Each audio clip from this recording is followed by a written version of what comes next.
2, 1. Good morning. Alex Giles here with meteorologist Eric Garlick on WBTV News Now. Hope everyone's Tuesday is off to a nice start. We had a beautiful sunrise this morning. Beautiful sunrise to start the day. Battling some wind, though. Some pretty strong winds. Had some gusts. I think it was Monroe, if I'm remembering correct, up around 36-mile-an-hour wind gusts this morning. So you're definitely going to notice the windows, winds, two hands on the wheel this morning. Going to be blowing that vehicle around a little bit, especially those bigger, bulky ones. But all in all, a pretty nice day shaping up. It sounds good to me. The first thing I noticed when I stepped outside is like, oh, I feel those gusts right away. And then you might be fooled if you just looked at the temperature and you're like, oh, it seems a little bit of a warmer start, which it is, but the wind will make you feel chilly in a hurry. Yeah, that wind definitely doesn't help with those temperatures feeling like the 50s this morning. But all in all, not a bad start. After yesterday, we'll take it, right? Absolutely. Some after sunshine. All that wet weather. You can sit inside and look at the sunshine at least, right? Yeah, that's true. That's true. It looks nice. You want to get us going on the forecast? Yeah. So, the big story over the next couple are going to be the winds that we're going to be battling today, and that is going to end as we head through the afternoon. So here's the system that moved through yesterday, dumping some snow from D.C. up into Boston and New York this morning. But you can see a little bit of residual wraparound moisture across the area this morning, but that is pushing off to the east and eventually, leaving in its wake some sunshine. So some pretty nice conditions setting up, at least visually. Still feels a little cold with those winds. So here's the setup. Low pressure exiting, got a high pressure sliding in. When you get the lows and highs battling, these are pretty strong. So you get a tight gradient is what we call it, and that's a pressure gradient, and that really fuels those winds, and that's why we're seeing those winds so strong this morning, especially coming up across the mountains, and then a little bit downslope to that. And then our next system we're tracking up into the Pacific Northwest, but again, the big story going to be the winds. We had a wind advisory and high wind warning up in the high country, winds up to 60 miles an hour. Wouldn't be surprised at the highest peaks if we go above 60, 65, maybe 70 miles an hour. Oh, wow. So some really strong winds. And then across the Piedmont, primarily looking 30 to 35 miles an hour. But that wind advisory is for winds up to about 40 from the National Weather Service. So be prepared for some wind today. Really all of our counties included in that. And we'll take you through the morning. You can see those winds staying pretty strong, but eventually dying out as we head into the afternoon. So today, big story, those gusty winds, cold up in the mountains, rain, snow mix tapering off to nothing. And then as we head into the weekend, things looking pretty good. There's what it looks like at Lake Norman. That's not Banner Elk, that's Lake Norman, but pretty shot.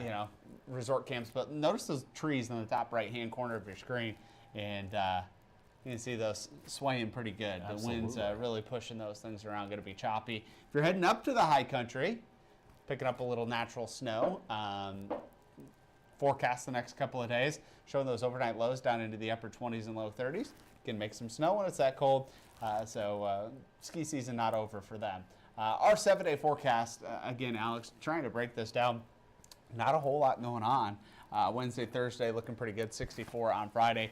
And then Saturday and Sunday starts to see a system coming our way. Could bring us some spotty showers for Saturday. But no first alerts, no first alert weather days in place. And then you got President's Day on Monday with those temperatures up in the upper 50s and low 60s, some sunshine. And overnight lows staying at or a little bit above average for the next couple of days as well. So really looking forward to the nice stretch of weather, nice quiet weather. Right. Kind of makes my job a little less stressful. I was wondering where you were going with that. If you're going to say easier or less hectic, but yeah, less stressful. Both less hectic, less stressful. Right. It really trying to narrow down that time frame when we're going to see rain, and today we're dealing with the winds. When are those exactly going to let up, and all of that stuff. But we'll take some sunny days. Right, especially for Valentine's Day this week. I mean, how nice is that? Yeah, for folks 65 and sunny on Thursday. Yeah. You can't beat that. You might have a lunch date or even an early dinner date. Sounds like it would be pretty nice on Wednesday, right? I mean, eventually it's going to get chilly, but yeah, into the evening we'll see those temperatures on the chilly side. Good morning, Shirley. Appreciate you joining us. Again, if you have any questions, feel free to reach out. Let me know what the winds are doing where you are as well. Yeah, Greg said they got some snow in PA, I believe I saw there. Yep. Wow. Yeah, I don't want any part of that. We were talking about that on the Oh, morning stop it. news. There's a nor'easter expected up there. Listen, man, I'm not a snow fan. I've said that. I lived in Pennsylvania for several years. I know you lived in the Midwest, but do you miss it? I mean, I come do. on. I miss snow, yeah. I don't miss it at all. The good thing about like when I moved to Oklahoma and really even southern Indiana, you get those big snowstorms, and the snow doesn't stick around. Yeah. In Michigan, it's cloudy for 6-7 months of the year. You get the snow, it stays cold, it doesn't melt, just snow on top of snow on top of snow. But after you get out of there, you get the snow, lasts for a couple days, melts and goes away. Good to go. A couple days, you're back up into the 50s That and 60s. doesn't sound as bad. Winds in York County, expecting some 30, 35 mile an hour winds, expecting those to die down as we head into the afternoon, Teresa. So thanks for asking the question. Yeah, Teresa brings up an interesting point too. I know you had the graphic, but who gets hit hardest with the wind today? High country, That's what I going to be figured. dealing with the strongest winds, but everybody looking at the possibility. Did have a tree down across the 85 this morning, likely due to those strong winds.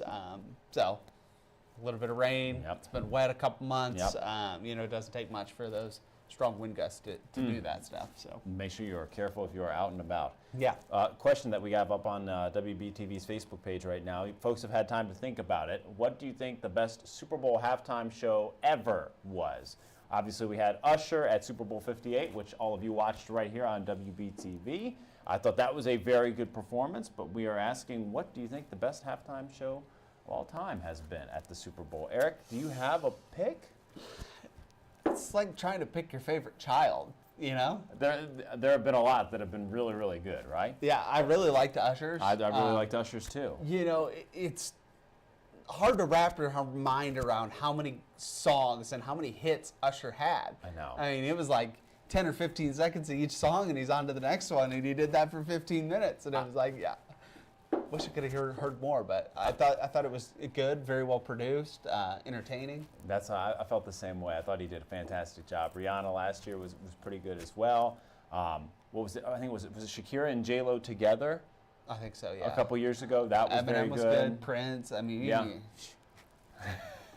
They're amazing. I want to see what people are saying about this one. So let's look real quick and see what you all had to say. Michael Tammy, Jackson, there you go. Prince. Very first comment, Prince, hands down the best ever for many reasons. Teresa said Michael Jackson. That was obviously one of the older ones. Kevin Buff said Prince, definitely the best. Caitlin said Bruno Mars. I forgot about that one. Amy, Prince, no one else even close. Dana, Prince or Michael Jackson or Bruce Springsteen. Lisa said, this is my friend Lisa Jackson. She's a diehard Clemson fan. I give her a hard time all the time. She said Prince, but I thoroughly enjoyed Usher as well. Definitely Prince. Wow, we have an overwhelming favorite, it seems like. Michael, haven't seen one yet that's good. Oh, Craig, come on. Ron Jr. said Dr. Dre and Friends. That was extremely entertaining. I agree. Carolyn said Michael Jackson. Michael Jackson, Prince, Beyonce. Usher said Bianca. Kathy, Michael Jackson. Ann said Prince. Meredith, Prince. Emily, Prince, and Bruno Mars. Wow. I think Prince is coming in number one here. What do you think? I think so. I think Michael Jackson's up there too. So. Oh, for sure. I'm gonna have to go back and watch that one on Yeah. YouTube because that was an older one. Yeah. Man. Okay, so on my list of things to YouTube today, Prince's halftime show, Michael Jackson's halftime show. You're not gonna get much done. I'll do it after. Just I go get down off. that Once I rabbit get hole, off right? work. One of the Exactly. benefits of getting off work in the middle of Yeah. the day. Oh man. Eric. Fall asleep to that. It's like watching the real Super Bowl, right? Oh, it's halftime. I gotta stay awake. Right. Just because of the shift we worked. Not that the game wasn't entertaining and the No, halftime no. show wasn't entertaining. Game got more entertaining as it went on. Yeah. It's interesting. Anything else you'd like to add about the forecast, my friend? Enjoy the sunshine. Yeah. I'm looking forward to it. I have too. After yesterday, Yeah. definitely needed. Everybody have a great day. Be safe out there with the wind.